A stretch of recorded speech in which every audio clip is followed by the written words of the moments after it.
Welcome to the November 19th, 2025 meeting of the Boston Linux and Unix user group.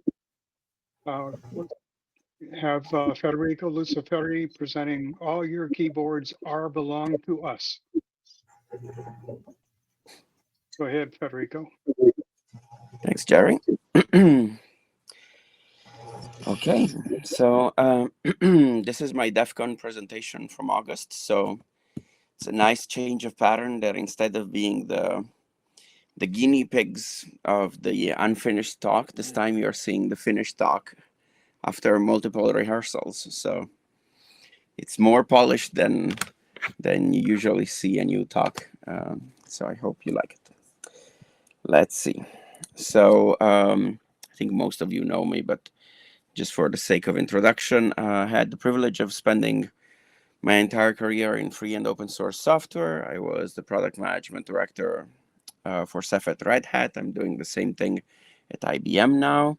Previously, I was the Ubuntu Server PM at Canonical, and if you go back more than a decade, the systems management czar at SUSE. The talk has nothing to do with my day job. I'm a manager, so as a former embedded developer, this is my definition of fun. I'm also the co-founder of a small R&D shop in Boston focused on sonar R&D. So working with sound was doubly interesting. Now let's see if I can manage to do the slides the way I planned. Yes, it works. So the humorous obligatory disclaimer to all my talks is that we'll most likely break some hardware playing with it and it will come out of your pocket. No liability if you follow our instructions and stub your toe or bring about the end of the world kind of talk. But this year, the disclaimer is of a different kind altogether. This talk is all compiled with open sources. There is no classified material here. With great power comes great responsibility. Don't do anything you should not with what you're about to hear. And don't just obey the law. The usual disclaimer for hackers is also be nice. So let's get going. We have 46 slides and 2 demos, and I don't know that we're going to manage to do the demos over a remote connection, but let's see how much we manage to cover in the time we have. So this talk is all about abusing our beloved keyboards. Keyboards have access to the plain text of what we're so carefully encrypting. They have access to our passwords before we hash them. It follows we obviously want some exploit action to happen here. And there is some pretty wild stuff out there already. I cannot, and that's the public stuff. One can hardly guess what the big boys and in the Intel community are doing if the academics are capable of everything that I'm going to show you.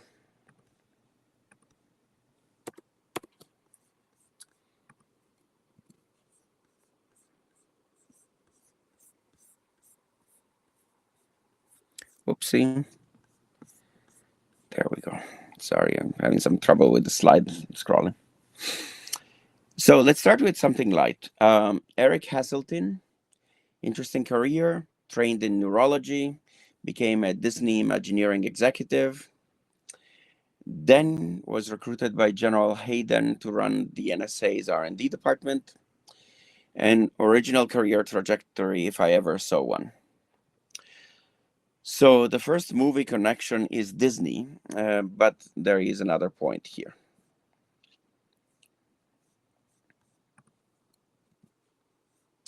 So this is Hasseltine's book. Great book, by the way.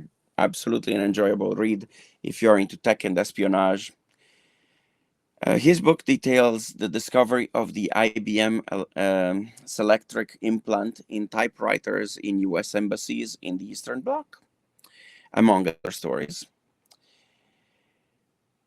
At this point, he is talking about Charles Gandhi, the legendary NSA researcher, and how he got his start in the business.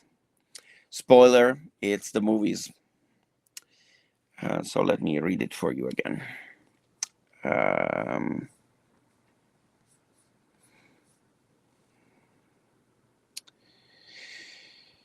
in the movie, FBI agents monitoring Nazi spies in America remotely beamed energy from a dish antenna at a room where the spies were planning their next attack. The intrepid FBI agents were able to decode voice signals in the room from reflections of a vibrating speaker in a telephone headset and thwart the attack with the intelligence they gathered. 11-year-old Gandhi was in awe of the FBI's advanced technology and vowed at that moment to pursue a career catching America's enemies using technology. So there are a bunch of things that are interesting here. One is that the movie was predating actual capability as we understand it. Neither the NSA nor other spy agencies that we know of had this capability in the 40s, but it was plausible. And another interesting thing is that I read this book about 10 years ago, and I've been torturing anybody that may have the answer as to what is this movie ever since, including Bill. Bill was one of my victims. Nobody can find out. I asked Facebook groups of people that like to read or watch Intel books or movies. Nobody answered there. I asked the author, but the author has gone AWOL on Twitter. There's conclusive proof that LLMs actually are good for something in the fact that I tried to ask ChatGPT a couple of months ago, and ChatGPT figured out there is the house in something number street, house on 42nd Street, something The like house that. on 92nd Street. There we go. So that's the movie. I haven't watched it yet. I have the DVD coming soon, but nobody could figure that out. But I have the DVD right ChatGPT behind me. Cool, nice coincidence. Yep. Am I going to be very disappointed, or is it worth watching? I think it's worth watching. All right, good. It's a film noir type thing. The most of the actors weren't really that famous except for Lloyd Nolan. Nice. So this was my question to the audience at DEF CON, and actually the audience at DEF CON didn't have the answer either. So props to large language models for being able to do something that was actually hard. So this is Tempest before Tempest in a movie, of all places. So the Tempest code word brings us the first attack vector, Van Eck freaking. Somewhat of a misnomer, but what a cool name.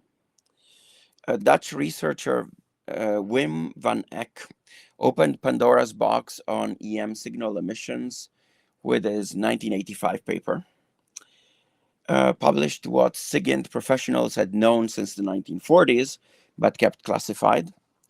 It was in the open that signal leakage existed, but it was generally assumed to require expensive equipment and expertise. And Van Eck showed that that was not the case.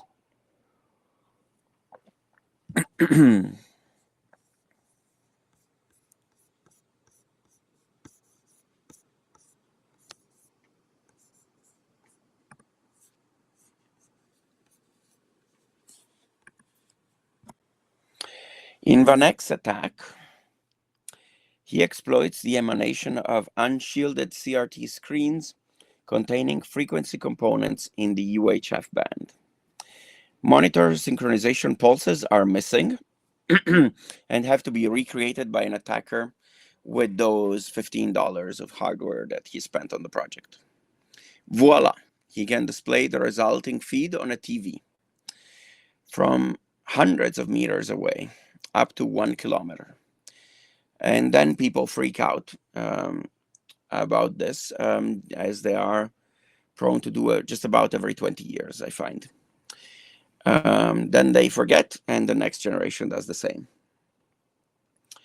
Unclassified NSA histories talk about rediscovery of Tempest internally to the Intel community as well, between the 40s and 50s. Bell Labs knew that signal elimination in the M spectrum was possible against teletypes in the early 40s. The CIA, I believe, rediscovered it in the 50s. So it looks like there is a tendency to hide this well enough that we forget. And then I guess it was fairly in the open that this was possible, although presumed difficult. And then Van Eck did this video for the BBC that I could try to show you, but I doubt it's going to carry over over the video connection. So I'll post the link instead.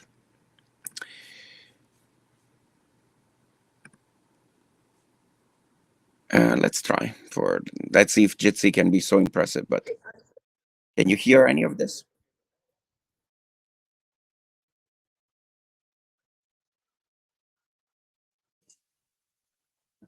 No, just you.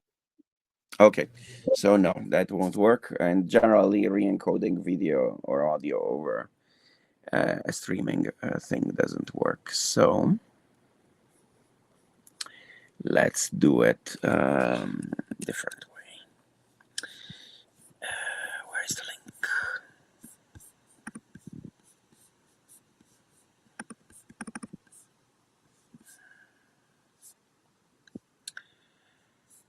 So the video is on YouTube under BBC Tempest, if I remember correctly. And let's see.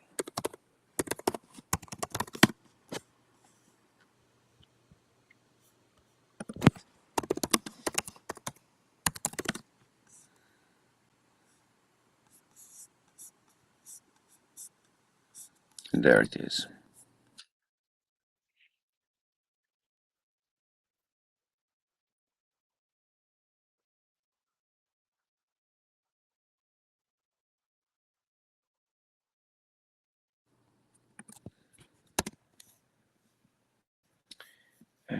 Where did Jitsi go now?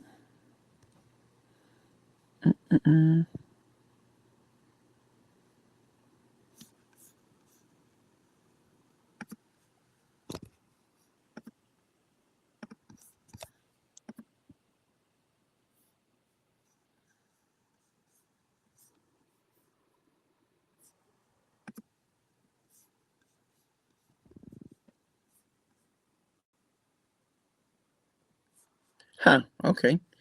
I guess we did discover a limitation of Jitsi.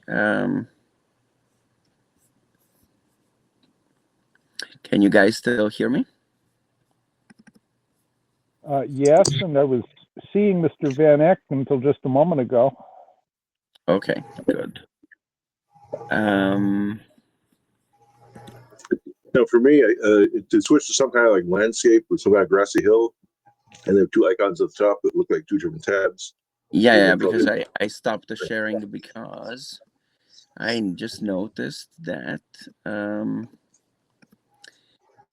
I cannot access the chat with Jitsi in the state. So I have to figure out where is.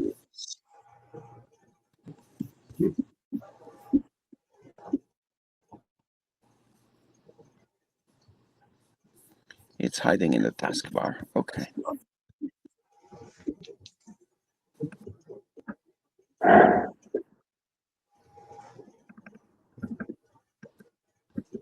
How do I maximize Jitsi back again from the mini display that it goes into when you share screen? I cannot seem to figure that out.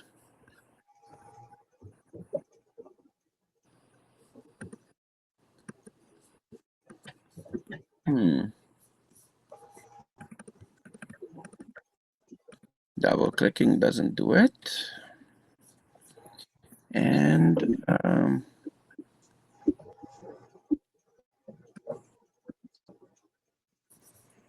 Try changing the view mode.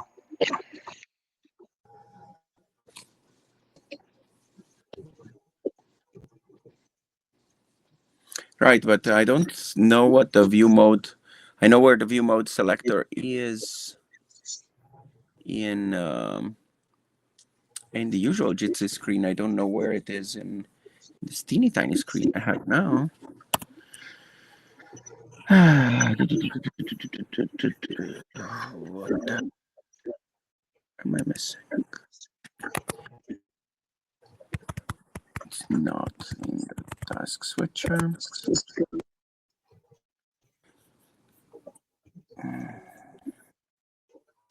It's hiding too cleverly.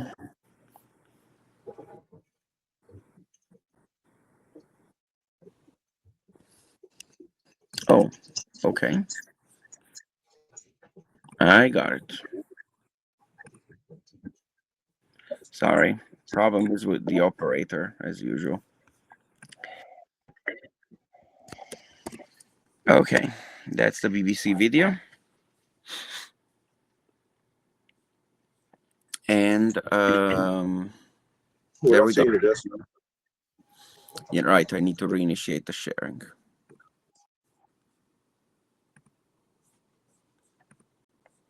Okay, Van Eck should be back. He magically reappeared. Okay, good. So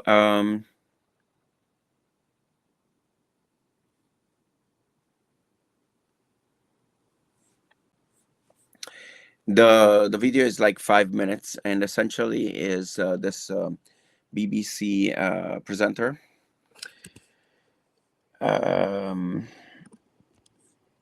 going over, I think, the fact that somebody at that time hacked the email of one of the royals. And so hacking was big news, 1982 or so, Britain. And he is showing Van Eck's attack with this antenna and a little bit of hardware. And first he is previewing what's going to happen, and then he is showing what they actually did. They drove down the street in a van, a BBC van, and captured what was displaying on a monitor screen in a building that they were parked in front of, a few floors up. So I don't know if they arranged to eavesdrop on somebody that was party to their plans, or if in many cases there were no laws against hacking until the 1990s. So maybe it wasn't illegal to do so in Britain in the 1980s. Either way, it's a pretty good demonstration of what you can do with the big signal leakage that a TV screen of the era would have provided.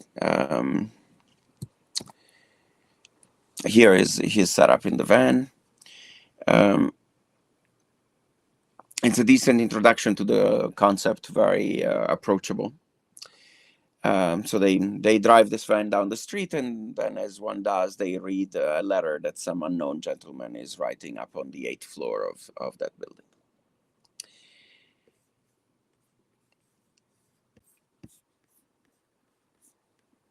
So, Tempest, the unclassified bits. So, I think I don't need the slide with you guys, but usually I have to explain what a CRT monitor is. So the Tempest code word refers to a classified protection standard for unintended signal emissions leaked through EM or other channels. Most common sources are, or were, CRT monitors. Here is an exemplary from my retrocomputing research for those of you that are too young to remember such devices.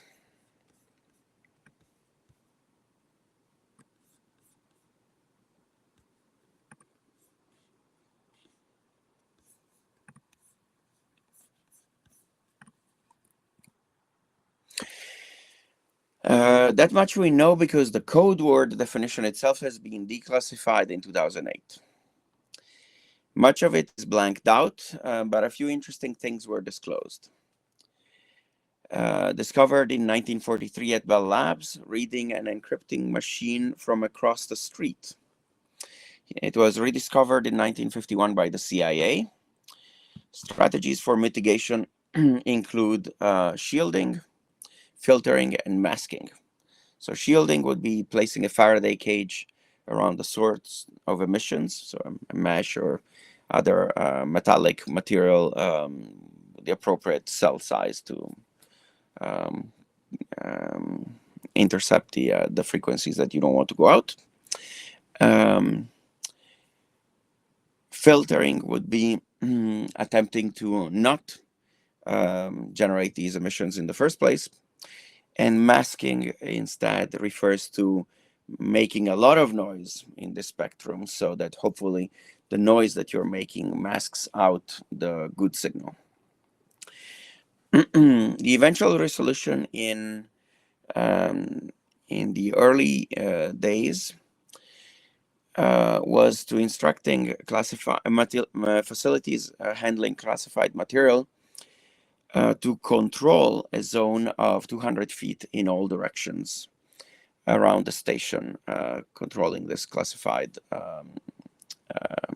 signal. Notably, this standard apparently wasn't set because that's what engineers thought it was sensible, but because of practicality, because as we are led to believe from the NSA history, it seems to be difficult to inspect any security detachment to control more than 200 feet outside of the facility. So that's what's being disclosed. Hopefully, they did speak to the engineers a little bit before setting that rule, but according to the NSA history, that's not a rule that was defined by technical requirement. It was defined by what the military could actually do. Practicality is the reason that's cited, and it seems difficult to acquire more than 200 feet. The other thing that is listed is that operating 10 teletypes at once in the same room as the teletype handling classified material would be required. So that would be masking. Today, that is generally understood not to work. We are good enough with signal analysis that we can pick out different signals. Even at the academic level, you can have different computer keyboards. You could have 10 computer keyboards in the same room. These are operating at much lower voltages. If you're lucky, they have serial voltages, so 5 volts. And even then, you can, even with the much weakened signal, you can still distinguish the different signals of the different keyboards. So masking at the voltages at the emission levels that you can get out of standard equipment does not seem like a great idea anymore. But I suppose it was great for teletype vendors. If you're in the business of selling teletypes, the stations need to have at least 10 teletypes, not handling classified material for this strategy to work.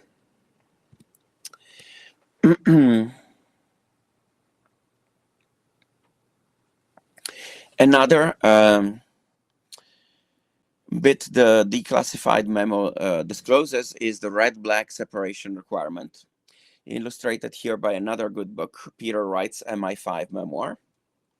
In 1960, the UK government wanted to enter the European Union, and the French president, General de Gaulle, had the grudge and the monumental chip on his shoulder about the British, so kept him out. The Foreign Office then decides to wiretap the French embassy because, hey, the number one place you wiretap is always your allies, so why not? And they aim to understand the French negotiating position by doing this.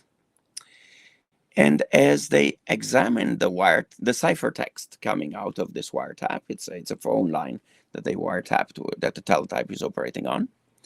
They see a faint signal peeking through the plaintext. So there is the big signal is encrypted, but this faint signal in the background is actually the ciphertext leaking out. And the French cipher was good, and the GCHQ could not break it as far as we know, so to this date. But they did not have to, because the proximity of the plaintext machine and the encryption machine was causing the signal to leak and jump from one to the other.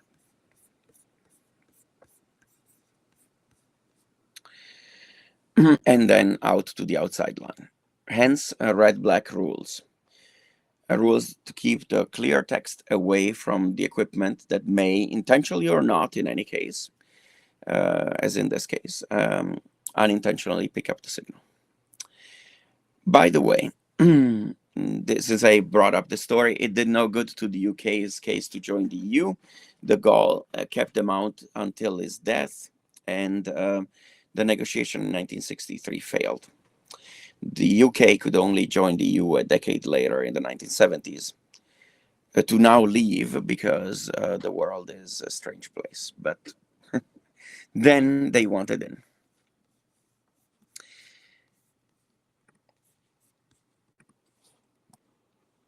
So, additionally, the declassified code word entry describes signal emanation in other domains. Seismic, presumably referring to vibration, but only the title of the section is declassified, so we guess. And acoustic, which was quaintly termed phenomenon number 5 in other declassified literature.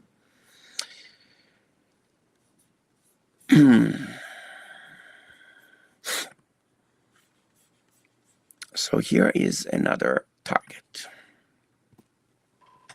Electric typewriters.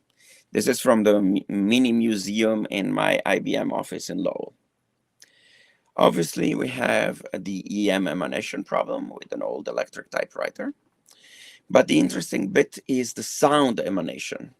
Turns out you can figure out what is being typed by listening to a typewriter or teletype's sound. And the Tempest memo itself indicates this can be done from 100 feet away with a shotgun parabolic microphone. Another interesting nugget that, contrary to expectation, soundproofing a room helps the attacker because, as it turns out, what matters is the ratio between noise and signal. And if you soundproof the room, you are eliminating the noise very effectively. You're not eliminating the signal in the area as well. So unless you are very clever in your soundproofing the room is not a good strategy either. Something that has been confirmed by others in the open literature since. So the range limit, the ratio between signal to noise, is really what you want to watch for. And so reducing the noise, not a good idea. So then there is actually a lot out there about Tempest. Some of it is even true. But I refuse to go into that kind of gossip for DEF CON and tool disguised as a USB drive, which is this, the rubber ducky. You know about it unless you've been living under a rock on one of the outer planets. So no need to go into too much detail here. But to make it very short, the USB rubber ducky is the original keystroke injection attack tool. It's 15 years old at this point, although the hardware has been somewhat updated. While it looks like a USB drive to us, it acts like a keyboard when talking to the OS and typing over 1,000 words per minute.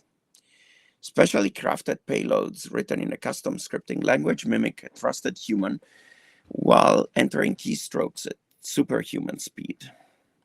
It is named this way because if it quacks like a keyboard, it must be a keyboard. You have the shell. You can just type your way to success. You don't need a crafted overflow. You just type on the shell, and the keyboard can always be reached with Windows R. I'm sorry, the terminal can always be reached with Windows R. So, you know, it's not like it's difficult to exploit things this way.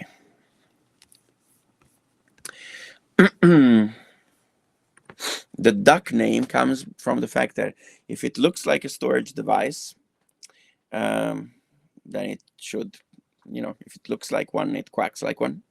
It looks like a storage device. It has storage, but the ducky is a USB keyboard to the OS. What enables the attack, which is pretending to be a keyboard, hampers data exfil, as you cannot copy data to a keyboard, or you couldn't until 2022.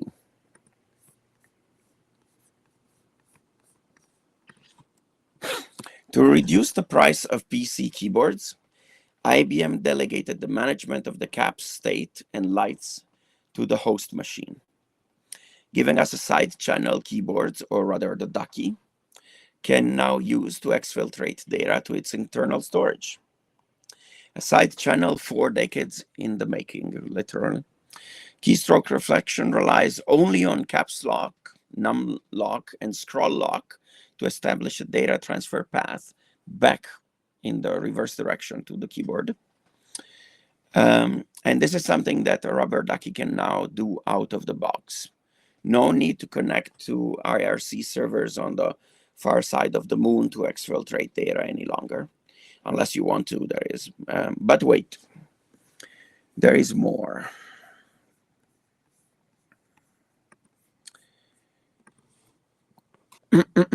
For one simple price of $19.99. Oh, never mind. Where is this? The lower line is an RS-232 signal, straight from the port.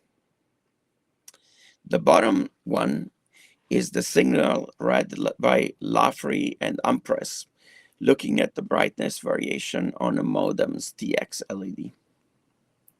Their optical tempest result was a spectacular one, if I ever saw one, back in 2002.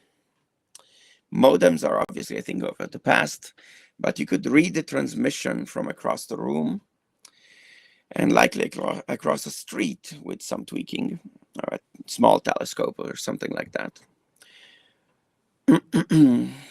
And just looking at the variation on the TX LED. One bright spot of their study is that their testing examined hard disk LEDs and found that there is no I/O leakage from hard disk LED brightness. So that's a good news. But wait, there is even more. The gentleman from Lockheed Martin that did the previous study was stopped in the LED category by a team at Ben Gurion University of the Negev. The new glowworm attack exploits flickering of LEDs in the room connected to a sound speaker or the USB hub powering it to extract spoken audio from up to 25 meters away. You can see the telescope here in the picture. This is not itself a keyboard attack, but leads us into one.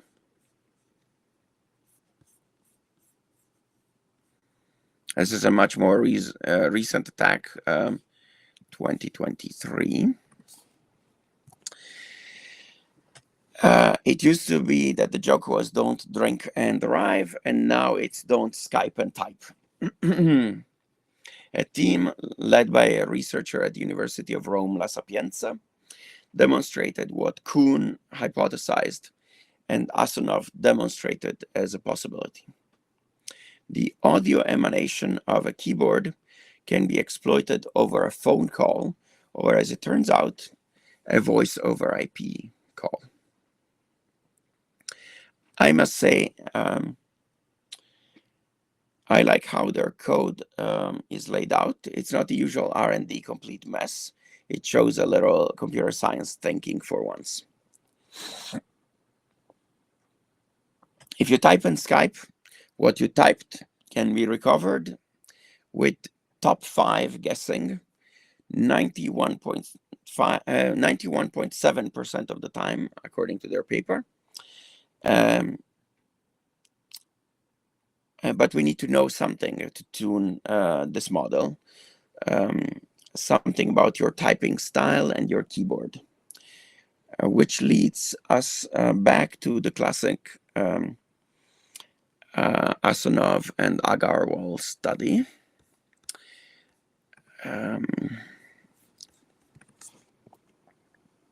Back at the turn of the millennium, Professor Marcus Kuhn at Cambridge published a massive report on CRT emissions. It is so large that for quite some time I believed this was his PhD thesis. This is likely to remain the definitive work on EM emissions, at least in English, if you don't get your hands on those Russian sources I mentioned, possibly until some NSA work is eventually declassified. It enshrined Kuhn as Van Eck's successor as the spiritual guide of non-classified signal leak researchers, and a year later, Keyboard Acoustic Emanations was published by IBM Research.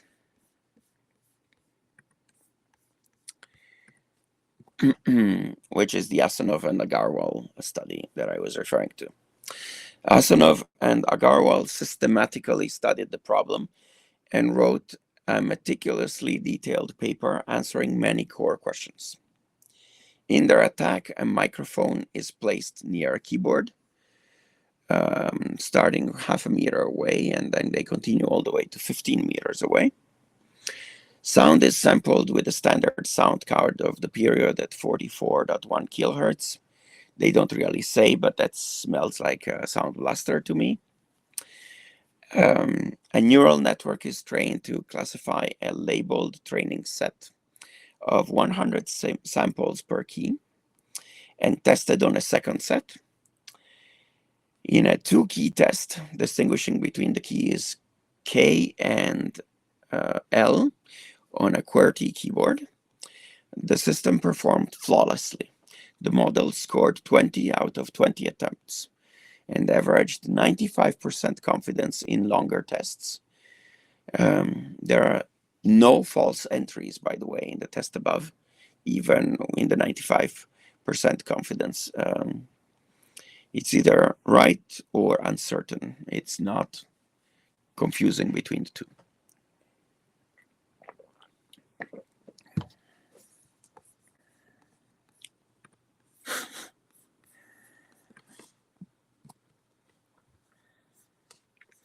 Using their setup, they proceeded to answer core questions.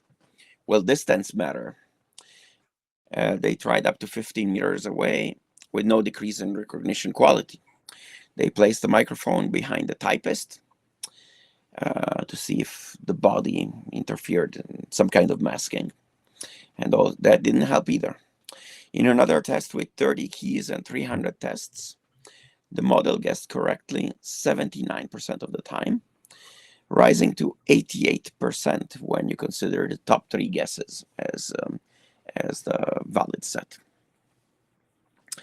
They then trained the model by training on a keyboard, on one keyboard, and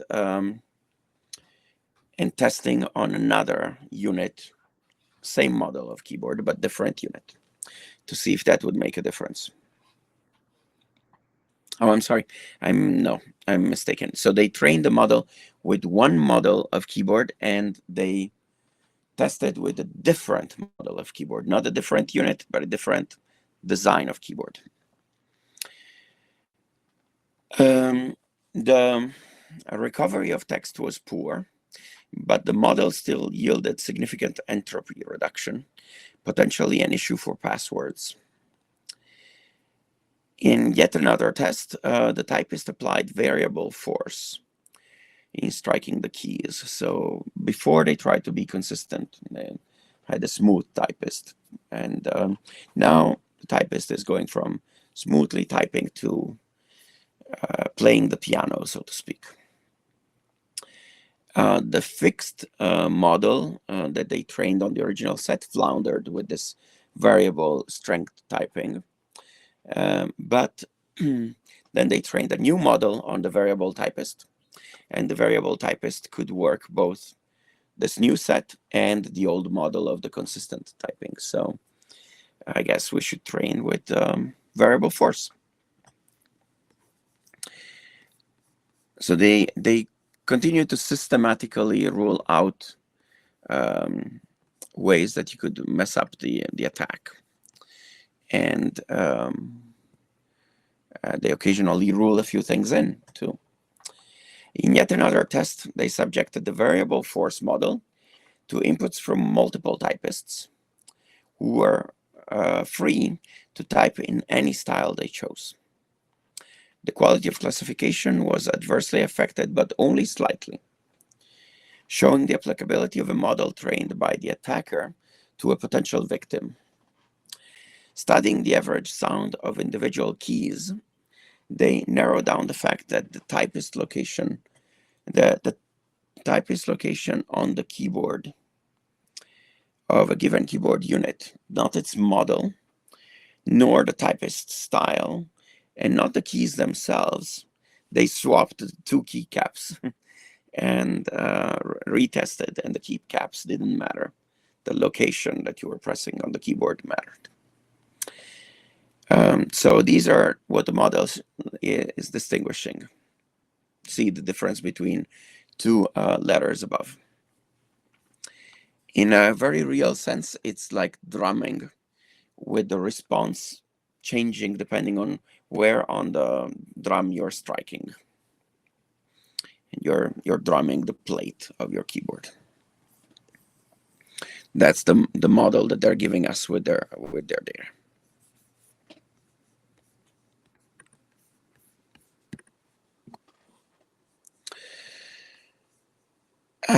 But we're not done. In 2005, a UC Berkeley team led by Li Zhuang puts the final piece in place. They revisit the IBM study and demonstrate the use of unsupervised training by leveraging inherent statistical constraints in the data. Their model is designed to attack passwords and can break 5-character random passwords in fewer than 20 attempts. And 80% of 10-character passwords are found in fewer than 75 attempts. You would think the game is over already, but it actually gets worse. In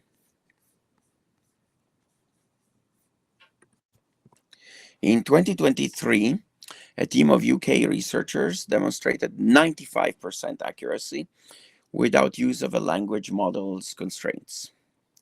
Recording from a nearby smartphone, and worst of all, on a difficult keyboard, the shallow Apple MacBook Pro keyboard that I use, that's considered one of the hardest ones to attack because it has little movement. You have to type softly. There isn't much resonance space there. This is supposed to be a hard keyboard to hack, and they got 95%. And they would still maintain a similar number, 93%, when they tried the attack over a Zoom session.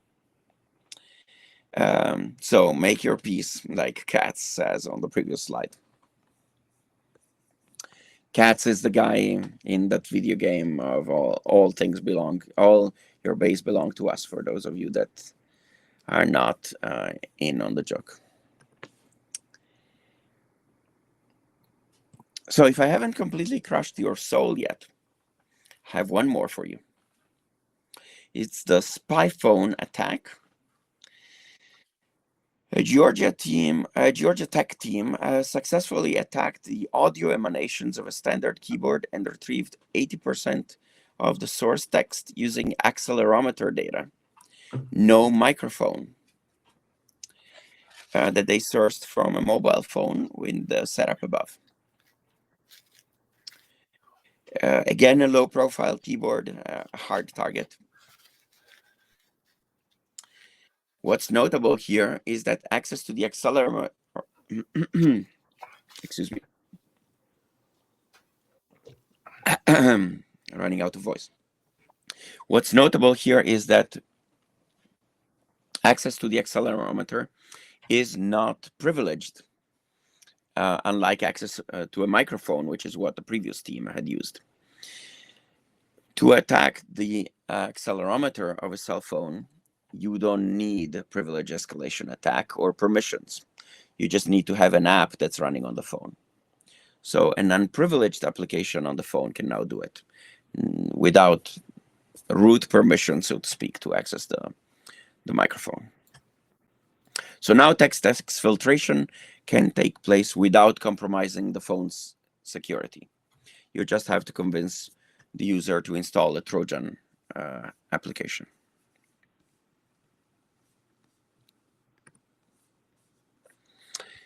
And don't forget our friend Van Eck. This one actually surprised even me. I put him in the abstract primarily because he is a cool fellow and I needed something to explain the Tempest problem to start unwinding the attacks. But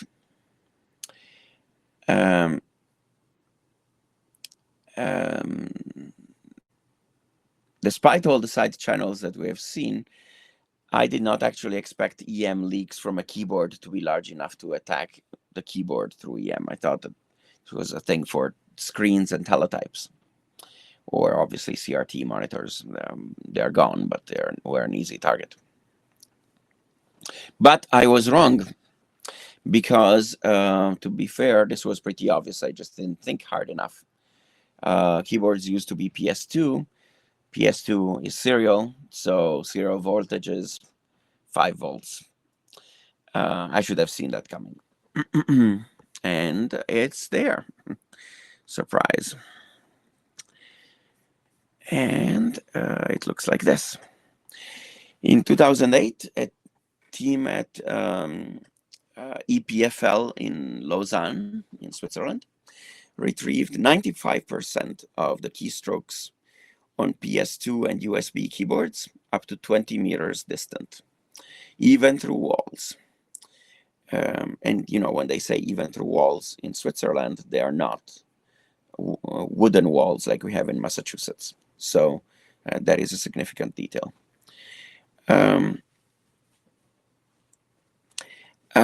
They used EM signal leakage and a loop antenna with early versions of GNU radio. And they did this because they couldn't afford to purchase the software to do this. What's more, they demonstrated the ability to distinguish different keyboards in the same room, which I was referring to earlier, precluding any masking. If you can solve that by running 10 teletypes simultaneously, and you cannot do it now with 10 keyboards, I'm afraid.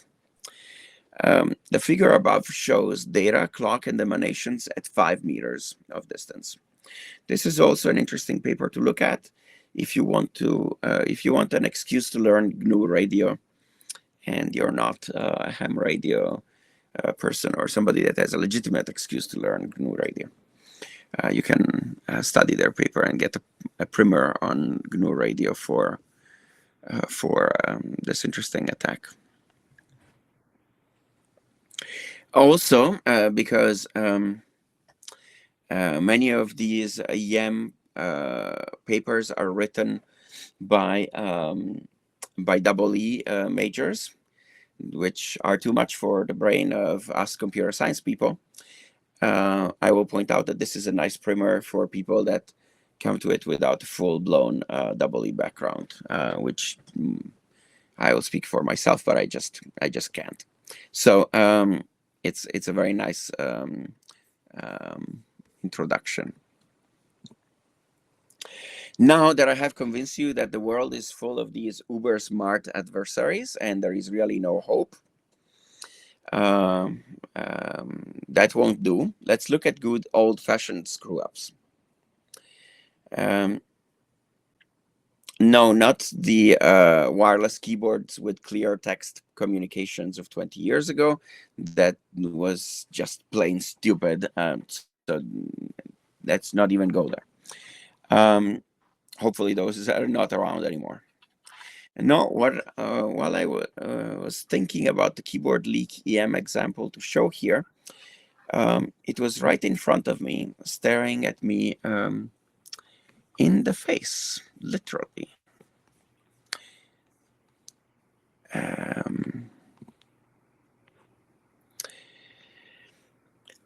I'm looking at the Bastille security team mouse jack exploit, and while I'm doing that, and as I read, I realize they have more models and vendors than I thought in that mess. It's not all Logitech. The vulnerable stack has made it elsewhere.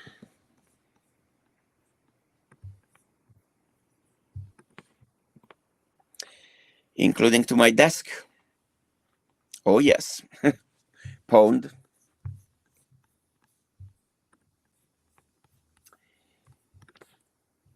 I believe that the advisory from Bastille only affected Logitech hardware, which this isn't, and I was wrong. The dongle is affected by the mouse jacking attack, and the dongles affected by mouse jacking attack encrypt keyboard communication as they should, but not mouse communication, which is less great. And so presumably here they're trying to make the mouse faster, or the chipset they had in the mouse wasn't fast enough to support encryption, or they think that blindly clicking on your screen may be good enough for a prank, but not for a real exploit, and they're not worried. Who knows what the logic was? But it turns out that there is a problem in the stack, and the attacker does this. The attacker registers a fake mouse with the dongle, and through a defect is then able to use that connection to send keyboard events. The API doesn't distinguish the connections. So you establish the connection as unencrypted mouse, but then you send keyboard events from the mouse. And so you can inject text into a wireless keyboard connection through the fake mouse. So people still screw up, which is comforting, or not, but it's a reality anyway. No need to go down the rabbit hole if the barn door is left open. Now, here is the setup that that we would use. And this is my hotel room at DEF CON while I'm madly finishing the talk and doing rehearsals.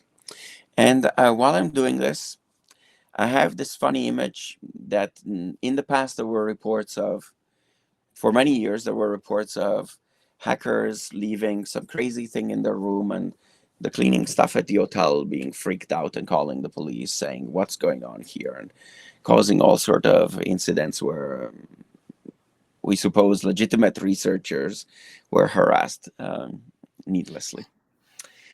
So I had this funny image in my head of the hotel staff being weirded out by my hacking equipment, as it happened in previous years at DEF CON.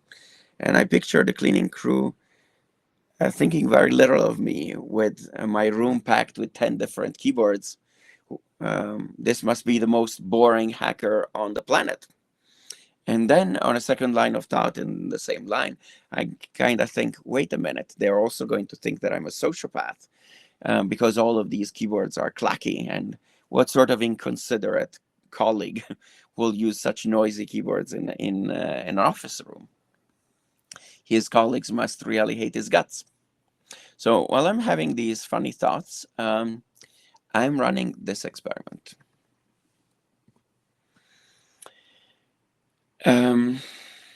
There aren't that many stacks to do sound eavesdropping out there, which, according to my theory of not proliferating intelligence to script kiddies, is a good thing.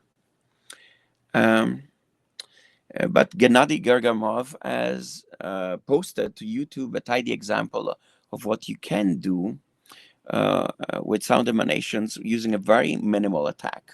And it's a nice demo that is not really threatening. He wrote his attack in a small bit of WebAssembly, so you can run it straight from his GitHub page. And what it does is that it listens to your keyboard, and then it tries to predict what you typed from sound and statistical inference about English letter pairs alone. So there is the assumption of English, there is the assumption of letter pairs, which are a known thing of human languages. You can distinguish by looking at pairing of letters. You can distinguish languages by having 5 keystrokes or less. That's how you can type in any language on a Facebook post, and it will know, oh, this is Russian. Well, that one is easy because you're typing Cyrillic. But what about the alphabet languages? Lots of alphabet languages. It can tell, oh, you're typing Finnish. That's how you do it with letter pairs or letter triplets. In the case of Gennady's code, it's using just letter pairs. So it's important that you don't poison the sample by typing randomly during the test set. Gennady's model is not as sophisticated as some we discussed. For example, it uses simple pattern matching, not a catch-all neural network that can discover whatever pattern is in there without any specific help. Gennady's attack is deliberate. It's basically looking at sampling of these sounds and pattern matching against these sampling in analytic old style fashion, as one would argue you should start. And that is really its charm, right? It's neat, well-written code in WebAssembly that can run in your browser. Doesn't require a massive amount of CPU to run. It's easier to tinker with and experiment with before dipping in deeper into the pool of on the subject. This is the very morning of my talk in my hotel room. My hotel room was completely quiet. It was fairly large, so it had no resonance to it. And the training set was in the quiet, 100 symbols in valid English words with a quiet room. I used an AND keyboard, which is, if you're familiar, it's a fairly clacky developer friendly keyboard. And I believe my my test was the I letter. So if you can, as you can see from the slide, there are 3 lines there. There are the top 3 guesses, and that's the input, right? So it's saying that its guess is ONT, IEIO, IIIH. You can continue reading the line. There are quite a lot of I's in there between the first line and the others.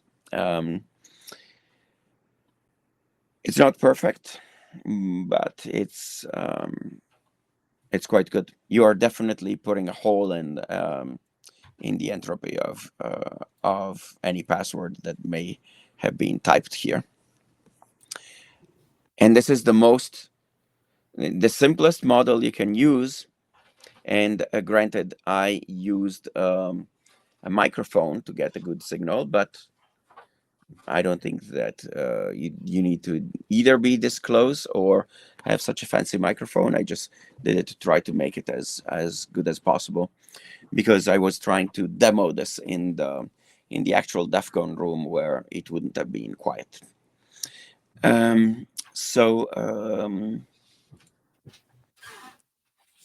With very minimal software, you can clearly put a hole in the entropy. with a little bit of effort, you can clearly retrieve the plain text. So, as I said, I plan to stack the deck with a good microphone because I was going to try to do it in the room, but the presentation gremlins interfered in my demo, so we didn't have the time to actually do that. And we're not going to be able to do this here while I'm plugged into your audio system. But you basically have the punchline from that screenshot, which is that's the result, that you're going to get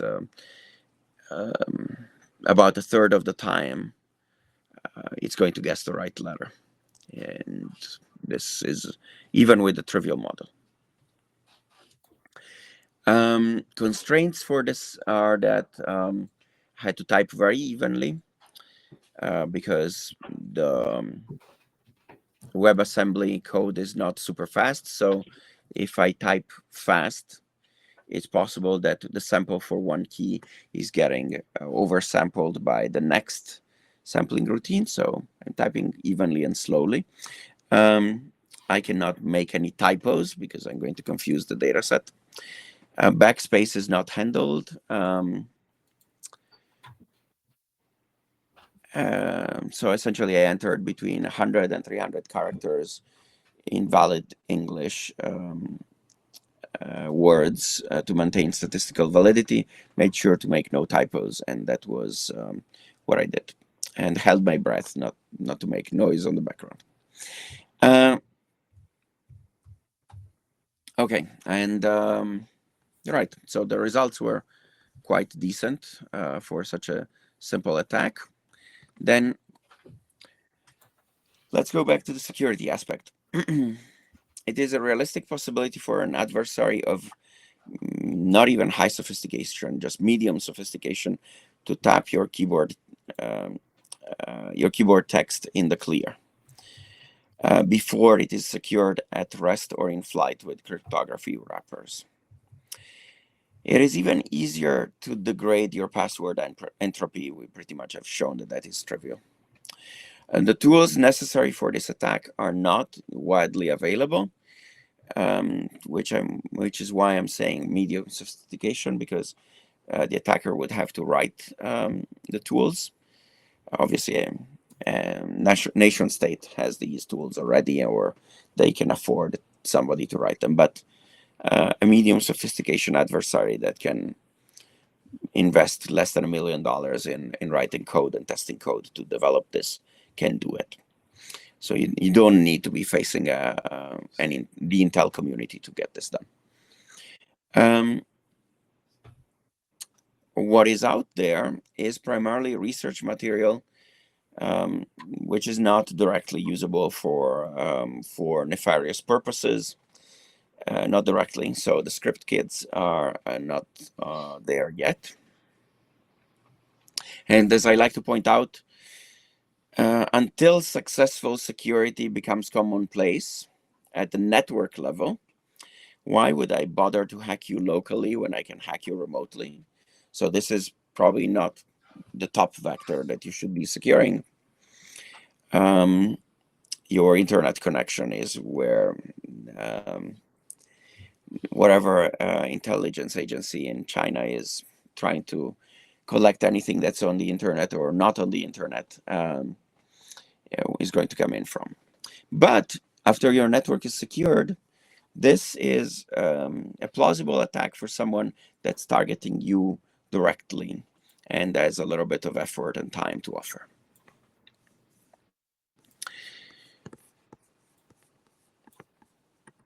And then there is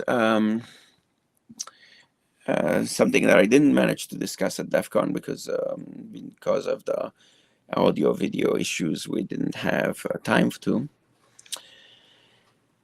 A security analyst from Lincoln Labs brought me around to accepting that all eggs in one basket is really the only option for the defenders these days. The attackers need to find only one hole in the perimeter to succeed, but the defender needs to cover all holes. to even the odds, the defenders have to pool resources, which is where the all eggs in one basket model comes from. All have to be using the same stack, and yes, that means that all are vulnerable if you find a vulnerability in that stack, but it also means that all can spread their effort in securing different parts of that stack. And so you get things like smart cards are nearly impervious to attack, and that's a result of that kind of mindset. Bluetooth was shaky for a very long time, but it's not anymore, and that's essentially a result of pooling resources in a similar way. Yes, it would be great if you would have 20 different Bluetooth stacks out there and 20 different smart card implementations out there, but at least having one that's being properly tested and hardened is the starting point. By the way, smart cards are not 100% foolproof either, because smart cards don't have their own power, right? So you can do asynchronous attacks to smart cards by collecting something and replaying it at a later time, because you can control that. There is no power. That's how cars are being stolen these days. Essentially, key fobs of recent cars are smart cards, and the way things are being attacked are people coming in with wings, literally, of antennae on their arms and going to the door of the house and using those antennae to get a signal response from the key fob inside the house, and then relaying that signal to wherever the car is parked and turning on the car that way. And smart cards, that kind of replay attack cannot be defeated by powerless smart cards. Things with the clock or key fob could do better, but because they're essentially using smart cards, they can't yet. So anyway, all eggs in one basket. The weaker variant of this is don't roll your own crypto, right? In your personal project. But I think all eggs in one basket brings that even higher level. Just everybody use the same stack. We're all on board with attacking that one and hardening it as much as we possibly can. So don't roll your own crypto is pretty widely accepted wisdom. I don't think all eggs in one basket is, but I'm buying. By extension, I think it would be nice to find a general purpose tool defending many, if not most, keyboards from acoustic eavesdrop. So that's an area that I'm interested in working in, and we'll see. We'll see if we can find some funding to do that in the unclassified. Obviously, three-letter agencies have everything on the attack side, on the defense side, and anything in the middle. But now that these attacks are becoming commonplace, having some defensive tools that are available to the general public, I think, is about time we start upping our game into making industrial espionage less easy for the other side. Let's see. That is pretty much what I have. I'm happy to answer questions or anything that I might have left out that tickles your curiosity. You mentioned smart cards earlier. It's like shields, like the items put on a card or wallets are lined with foil. Do they protect against that? I'm sorry, Jabber, you're breaking up a little bit. I understood smart cards, but I didn't understand the attack. They're products like like a little foil envelope you can put a card in, or a wallet. Oh yeah. Absolutely. And in fact, if you have a nice car and you're concerned that somebody could drive off your driveway that way, what you do is that when you go home, you put your keys in a pouch lined with essentially uh, tinfoil, or you can go on eBay and buy a box that essentially has tinfoil as a Faraday cage on the lining of the box, and it's a little bit more stylish, but the tinfoil would work just fine, and you can test it, right? You can put the thing in the box and um, try to see if you can unlock the car that way, and unless you have been scammed, you won't be able to.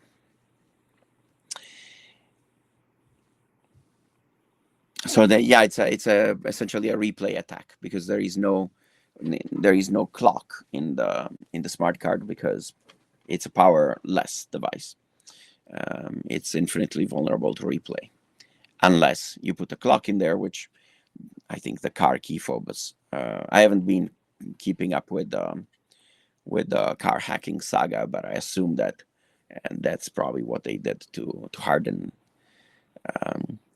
the key fobs, because those are not powerless devices like most smart cards are. So adding a clock line doesn't seem too difficult. Maybe the standard doesn't allow it. I don't know.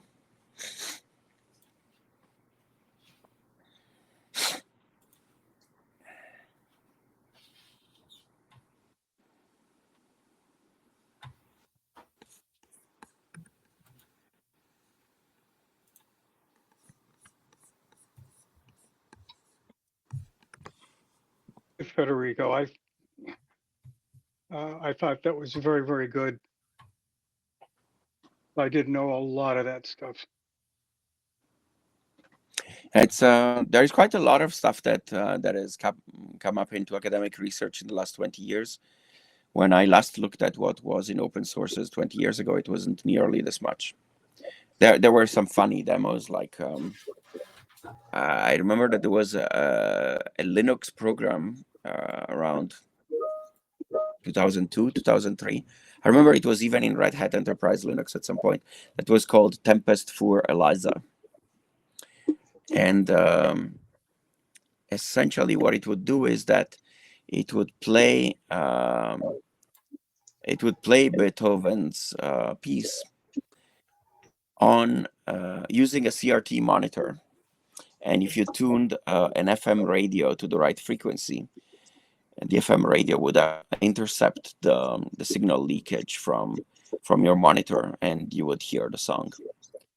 That was probably a very cool demo. And then there were Neil Stephenson's things in Cryptonomicon and the BBC thing, and Kuhn's tome had just come out, but that was about it. The IBM paper wasn't even out yet then. Actually, one thing that I'm kind of sorry about is that the first thing I did when I was researching this was looking into IBM research and seeing if either one of those researchers were still working for us, but unfortunately they've retired. So would have been an interesting chat.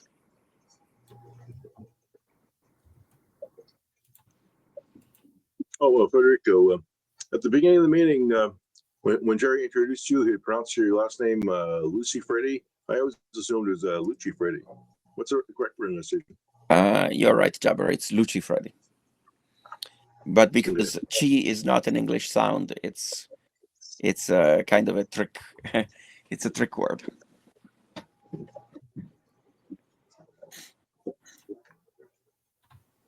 Okay, well, that was a great It time. might depend on what continent you're on.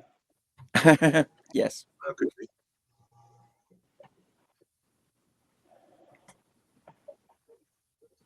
Actually, gonna run it at my name too. People pronounce it a brew. I've always pronounced it a brew, and my brother pronounces a bro. For that reason. And the Pro, of baseball player, the professional athlete is Abreu. Yeah, I have to say, I wondered quite a few times. Then I landed on the fact that everybody calls you Jabber anyway. So I'm like, hey, problem solved. especially out in public. I was meeting a friend at Park Street on the way to some BCS event once, and like if he'd been trying out John, I probably wouldn't have recognized it as me. But when he said Jabber, I instantly knew I'm the only person. Nice. So I assumed it was Abro. Is that how you read it, or Well, I how was do you pronounced read it Abru. I was pronounced Aber? it Abru. Abro? Okay. Abru. All right. So it shall be. Yeah, my grandfather came from Portugal, and he probably pronounced it differently over there. I remember he used to tell us that when he first moved to America, there were like hundreds of Abrus in the phone book. So he added the extra A at the end. It used to be spelled Abreu, and he stuck the A in and made it look like a French word than a Portuguese word. Oh, I see. Yeah, I also had assumed that that it was a French word. Yeah, he came from Madeira. It's basically an island off the coast of Portugal, but it's part of Portugal. Cool. Okay. Oh, you were mentioning something about a business talk for January? Yeah, if you want, I have my open source business 101 course. I don't think I've ever done it at BLU. So I could do that. Yes. Yeah, that sounds interesting. Let's see that. Sounds good. I'll send you the abstract. I read it. I did it last month at All Things Open. And All Things Open is an interesting conference because, unlike most open source conferences that I tend to attend, are developer centric. While I would say that most of the attendance at All Things Open is IT practitioners. Is not so many developers as other places. It's more of operators, which is interesting in itself. And then the other thing that's interesting is that for now, I think 3 years at least, they've had a business track. And so there aren't many places where you can discuss the business of open source. I go straight in because I guess I like trouble, but there are plenty of people that work on the business side of open source, and some of them would like to talk about things like how are you a product manager in open source, or how you do pricing in open source. And literally, there is no place other than ATO where you can actually do it. So it's a pretty cool track. I try to contribute something every year because I like it and I want to help it continue.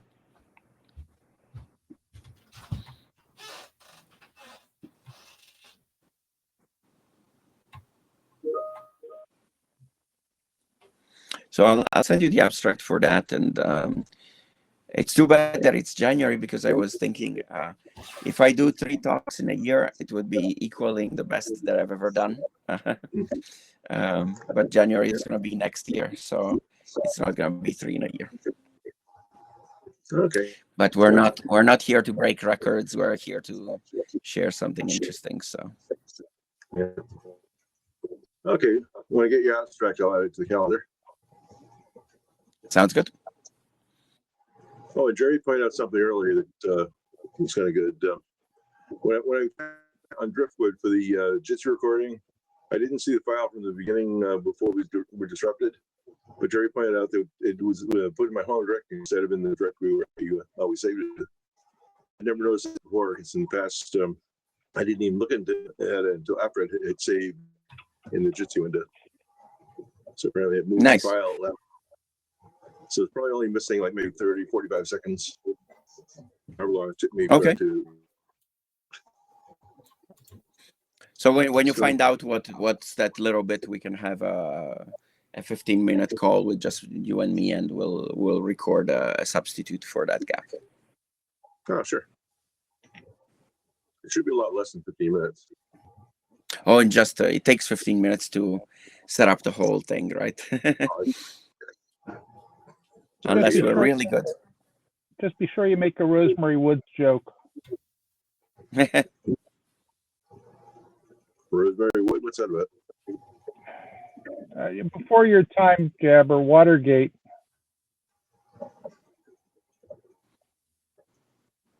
Nice. I remember Watergate. I didn't actually witness it personally. I was pretty young at the time. So a Tempest anecdote for you, Federico. Hmm. Back before I was properly understood what Tempest meant, I ran into a Tempest terminal at Department of Transportation's terminal room. Beehive made a VT 100 or VT 72 work-alike Uh-huh. that was not quite cast iron, but it was some shielded. And I made the mistake of dropping the keyboard in my lap for proper typing posture. That hurt. Whoa.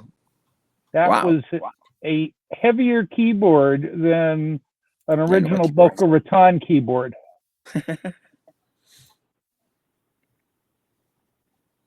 I'm hoping. Yeah, I mean, I'm hoping its curly cord was shielded cable. the the reason why this was really an open secret in a very realistic sense is that all of the CRTs and even many of the home computers carried ridiculous amounts of shielding. Like the Apple II here does not, but if I had an Atari or a Commodore to show, or even I think there is an Amstrad over there that's unseemingly shielded. But a lot of Commodore hardware that I've seen, Amigas at the very least, and some of the 16-bit Ataris have incredible amounts of shielding inside. And it's not because they were trying to sell Atari STs to the Department of Defense. It's because it would generate interference. So you had to deal with it. And actually, I have something here on the desk. Well, there's a difference between generating interference and being able to get intelligence out of the interference. Yeah, I suppose, but and the FCC regulations for a device to be certified for home use, right. it has to not interfere with AM or FM radios. And the problem is that IBM PCs were originally built for the office environment, so all the cheap clones for home use were built for office environment, and so we invited non-home grade electronics into our homes willingly.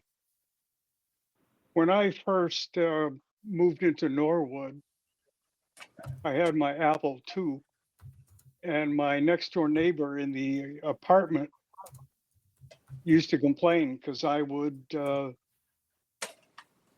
leak all sorts of RF into his area, and it screwed up his TV and everything else.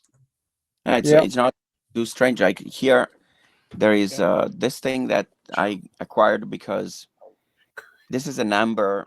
I think it's 9-inch, maybe. Yeah. Designed for a terminal. In terms of having fun with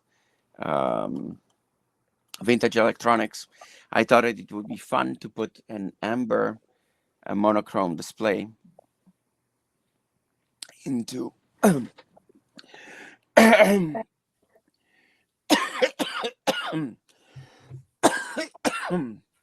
excuse me.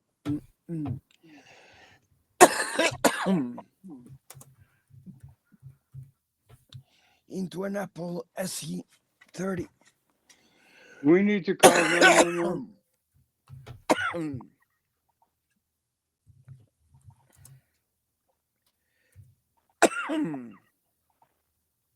Sorry, guys.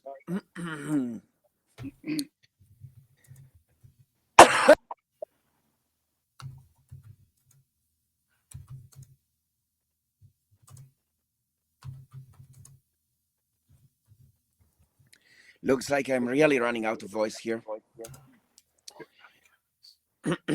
So I thought it would be fun to replace the CRT on a compact Macintosh like an SE30 Okay. with an amber display, because it's sacrilege in so many levels. Yeah. But the reason When why I I'm was, showing you is the amount of shielding that's on this thing, which is crazy. It's completely in a Faraday cage, and I guess they assumed that there would be another panel in the box on the back. So, and the Mac, I don't have an open Mac here, but the SE30 does not have anything like this inside in terms of shielding. when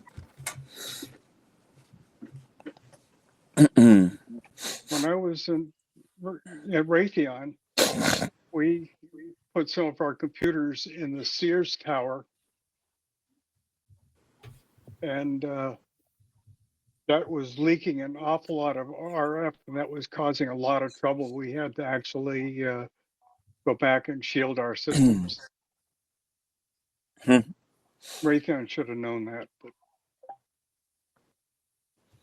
Yeah, I think people that were doing any sort of work involving many locations would discover the emissions problem very easily.